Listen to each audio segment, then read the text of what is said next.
بسم اللہ الرحمن الرحیم۔ الحمدللہ، آج ہماری تلاوت کا آغاز 25ویں پارے سے، جس کے آغاز میں بتایا قیامت کا صحیح علم اللہ کے پاس، وہی جانتے ہیں خوشے سے کیا نکلے گا، شکم مادر میں کیا ہے، کب جنے گی، اس کا صحیح علم اللہ کے پاس۔ اور جب وہ آئے گی قیامت کا دن تو مشرک سے کہا جائے گا کہاں ہیں تمہارے حجت روا، جو ان کے سے سب گم ہو جائیں گے۔ یہ انسان بھلائی چاہنے میں بہت حریص ہے، تکلیف آ جائے تو مایوس ہو جاتا ہے، خوشحالی مل جائے تو تکبر اور غرور سے اللہ کا در بھول جاتا ہے، مصیبت آ جائے تو لمبی چوڑی دعائیں کرتا ہے، یہ مرنے کے بعد کی زندگی پہ یقین ہی نہیں رکھتا، حالانکہ اللہ ہر چیز کا احاطہ کی ہوئی ہے۔ پھر سورہ شورا کا تذکرہ، شورا کہتے ہیں مشورے کو، اس میں مشورے کا تذکرہ ہے، اللہ کے نیک بندے مشورہ کر کے زندگی گزارتے ہیں۔ اس کے آغاز میں بتایا کہ وحی آپ کی طرف بھی آئی ہے، یہ سلسلہ پرانا ہے، پہلے بھی اللہ کی طرف سے وحی آتی رہی، وہ زمین و آسمان کا مالک ہے، آسمان اس نے بنایا، اللہ کے فرشتے ہیں جو اللہ کے بندوں کے لیے معافیوں کی درخواست اللہ سے کرتے رہتے ہیں۔ اللہ نے آپ کو کلام اللہ دیا ہے، اس سے لوگوں کو قیامت کے دن سے ڈرائیں۔ پھر یہ وحی کا سلسلہ حضرات انبیاء علیہ الصلوۃ والسلام، سبھی کو اللہ نے ایک دین دیا ہے، دین سارے نبیوں کا ایک ہے، جس کی بنیاد توحید پر ہے، رسالت پر ہے، آخرت پر ہے۔ ہر زمانے کے لحاظ سے شریعت اور مسائل میں فرق رہا ہے، دین ایک سارے نبیوں کے لیے ہے، جس کی بنیاد توحید پر ہے، رسالت پر ہے، آخرت پر ہے۔ اس کا تذکرہ فرمایا تھا، اللہ کی طرف آپ بلاتے رہیں، اللہ رب العزت بہت بڑی ذات ہے اور ہر چیز کا باریکباں ہے۔ دنیا میں دو ہی قسم کے لوگ ہوتے ہیں، کچھ لوگ ایسے ہیں جو آخرت کے لیے جیتے ہیں اور کچھ لوگ دنیا کی خاطر جیتے ہیں۔ فرمایا جو دنیا کے لیے جیتے ہیں قسمت سے زیادہ تو انہیں مل نہیں سکتا، آخرت میں ان کا کوئی حصہ نہیں ہے، اور جو آخرت کے لیے جیتے ہیں اللہ ان کی کھیتی میں اور اضافہ فرماتے ہیں۔ کسی بندے سے خطا ہو جائے، غلطی ہو جائے، اللہ کے ہاں توبہ کا دروازہ کھلا ہے، اللہ ویسے بھی بہت ساری خطاؤں کو معاف فرما دیتے ہیں۔ سب کا رزق کشادہ ہو جائے تو دنیا کا نظام درم برم ہو جائے، ماتحت کون ہو، اوپر کون ہو، نظام کیسے چلے گا، سرکشی اور فساد دنیا میں پھیلے گا۔ پھر اللہ نے بتایا بہت ساری مصیبتیں ایسی ہیں جو تمہاری بدعمالیوں کا نتیجہ ہوتی ہیں، اور اللہ ہر بدعمالی پر نہیں پکڑتا، بہت ساروں کو اللہ ویسے ہی معاف کر دیتا ہے۔ اور جو اللہ کی آیتوں میں جھگڑتے ہیں ان کے پاس جو دنیا کی خوشحالی ہے بہت تھوڑی سی ہے، ایمان والوں کے لیے آخرت میں اللہ کے ہاں بہت کچھ ہے۔ اور ایمان والوں کی نمایاں صفات کیا ہیں؟ وہ اللہ کی ذات پہ بھروسہ کرتے ہیں،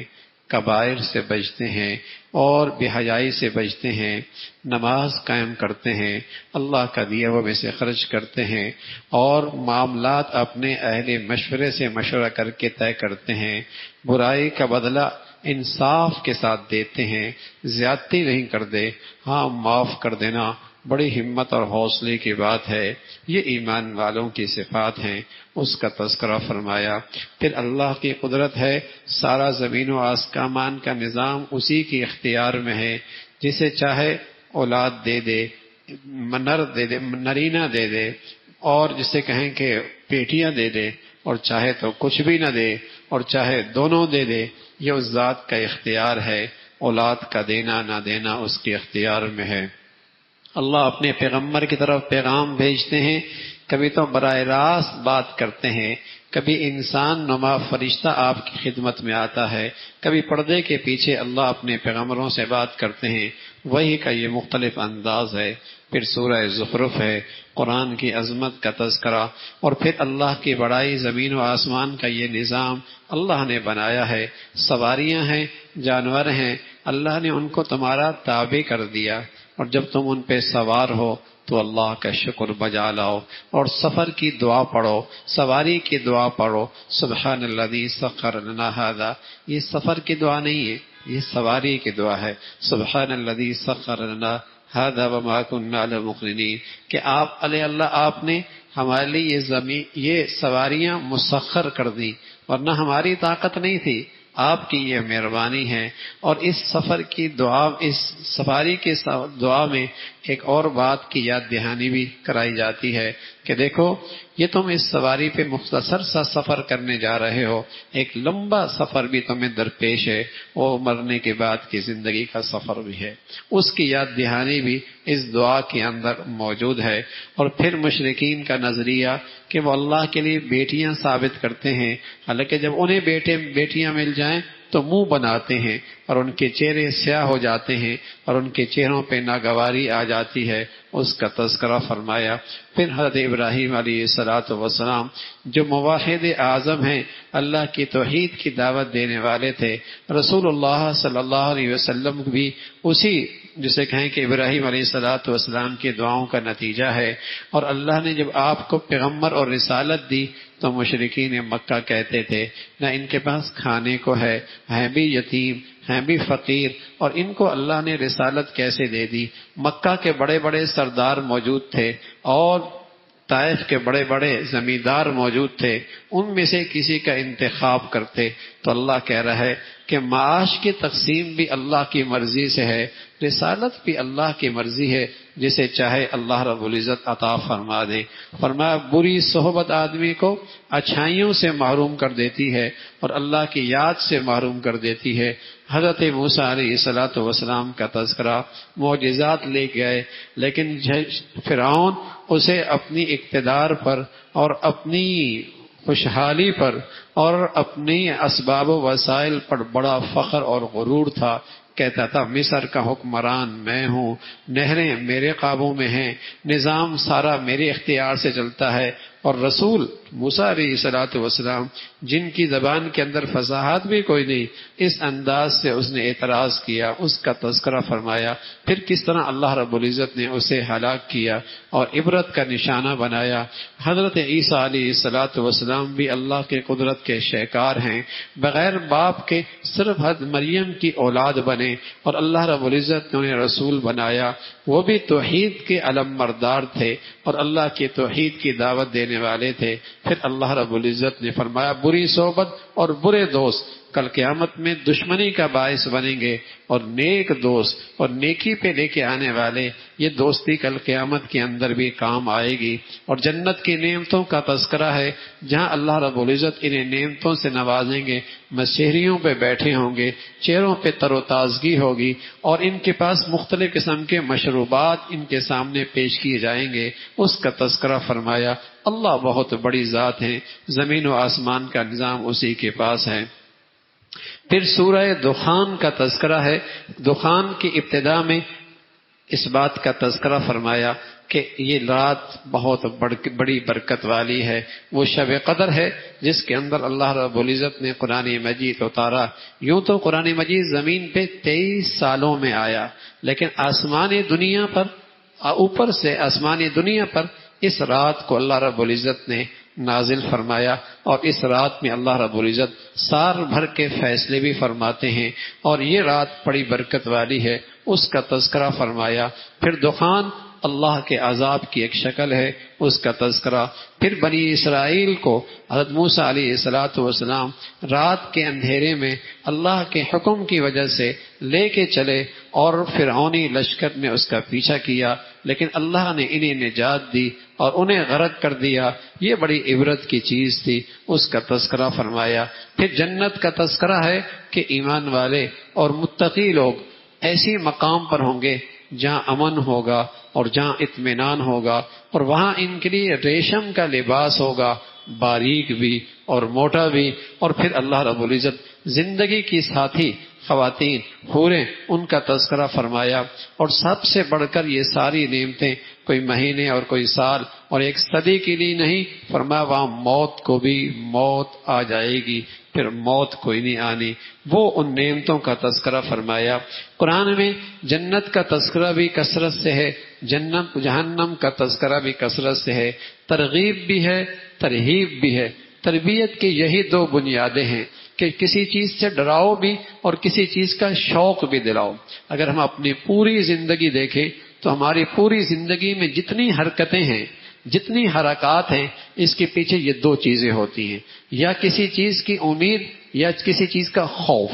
امید اور خوف پر آدمی کی زندگی کھڑی ہے، اس لیے محنت کرتا ہے، امید ہے کچھ ملے گا، اور خطرہ ہے کہ بیکاری بننا پڑے گا، دوسروں کا محتاج بننا پڑے گا، اس لیے محنت کر رہا ہوتا ہے کے جی سے لے کر یونیورسٹی تک، اور پھر ساری زندگی جو کام کرتا ہے اسی امید اور خوف کے درمیان۔ تو یہی دو چیزیں اللہ رب العزت حقیقی لحاظ سے، آخرت کی زندگی کے لحاظ سے پیش کرتے ہیں۔ جہنم کا خوف، اس سے بچنے کی تدبیر ہو، جنت کا شوق، اس میں جانے کی فکر ہو اور اس کی محنت ہو۔ حضرت جبرائیل امین نے جب جنت دیکھی، اللہ نے کہا جنت دیکھ کے آؤ، تو فرمایا اے اللہ اتنے زبردست جنت، اس کا کوئی تذکرہ سنے اور اس میں جائے بغیر رہ گا بھی صحیح، اور پھر جہنم دکھائی، فرمایا ایسا خوفناک اور ایسی خوفناک جگہ کوئی اس کا تذکرہ سنے اور پھر سویا رہے اور غفلت میں رہے اور بے پرواہی کرے، کون اس میں جائے گا؟ پھر اللہ رب العزت نے جنت کو کچھ ناگواریوں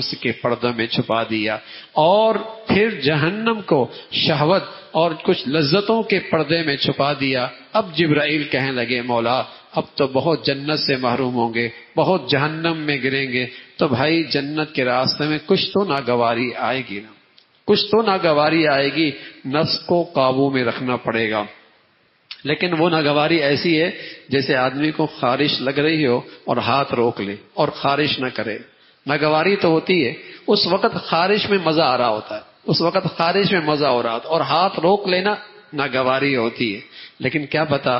جب صحت مل جائے تو پتا ہو کہ خارش کا مزہ زیادہ ہے یا صحت کا مزہ زیادہ ہے۔ ظاہر ہے صحت کا مزہ خارش کے مزے سے زیادہ ہے۔ ایسی کچھ ناگواریاں جنت کے راستے میں آتی تو ہیں، لیکن وقتی تکلیف ہے، لیکن اس کے بعد اس میں بڑی لذت ہے اور اس میں بڑا مزہ ہے۔ اور گناہوں میں وقتی لذت ہے، لیکن اس کے پیچھے بڑی خارش ہے اور بڑی جلن ہے اور بڑی تکلیف ہے اور بڑی بے چینی ہے اور بڑی بے سکونی ہے۔ بہرحال اللہ کے نبی صلی اللہ علیہ وسلم نے اس امت پہ شفقت